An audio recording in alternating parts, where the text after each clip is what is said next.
அக்கா நான் காலேஜ் படிக்கிறேன். உங்கள் வீடியோஸ் எல்லாமே நான் பார்த்தேன். எனக்கு ரொம்ப பிடிச்சிருந்துச்சு. என்கிட்ட 500 தான்க்கா இருக்குது. ஹோல்சேலில் எனக்கு பண்ணித்தர முடியுமான்னு கேட்டிருந்தாங்க ஒரு கஸ்டமர்.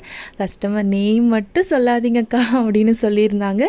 ஸோ நான் கண்டிப்பாக நேம் சொல்ல மாட்டேன். அவங்க டீட்டெயில்ஸ் எதுவுமே கொடுக்க வேண்டாம்னு சொல்லிட்டாங்க.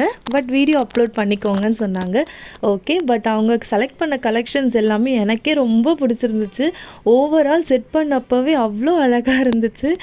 அவங்க கேட்ட மாதிரி நம்ம 499க்கு காம்போ செட் பண்ணியிருந்தோம். நான் வீடியோ அப்லோட் பண்ணுறேன். என்னோடய ஃபாலோவர்ஸ் பார்த்தாங்கன்னா அவங்களும் யாருக்காச்சும் வேணும்னா வாங்கிப்பாங்கம்மா அப்படின்னு சொல்லி கேட்டிருந்தேன்.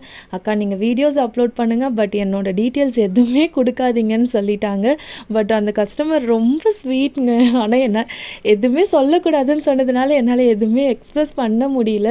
அவ்வளோ அழகாக பேசுனாங்க. எனக்கு ரொம்ப பிடிச்சிருந்துச்சு. சீரியஸாக கொஞ்ச நேரத்துலேயே நாங்கள் ஒரு ஃபேமிலி மாதிரி ஆகிட்டோம்.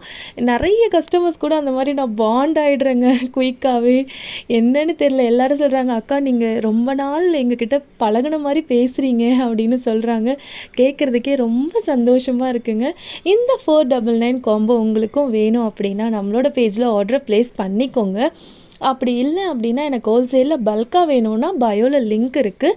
நீங்கள் ஹோல்சேலில் போய் பார்த்துட்டு பர்ச்சேஸ் பண்ணிவிட்டு வாட்ஸ்அப்பில் எனக்கு ஸ்க்ரீன்ஷாட்ஸ் எல்லாமே அனுப்புங்க. நம்ம ஆர்டர் ப்ளேஸ் பண்ணிப்போம்.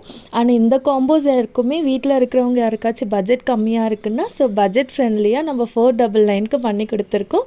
ஸோ இந்த காம்போ பேக் உங்களுக்கு பிடிச்சிருந்துச்சுன்னா ஆர்டர் ப்ளேஸ் பண்ணிக்கோங்க. நம்மளோட பேஜை சப்போர்ட் பண்ணுங்கள், ஃபாலோ பண்ணுங்கள்.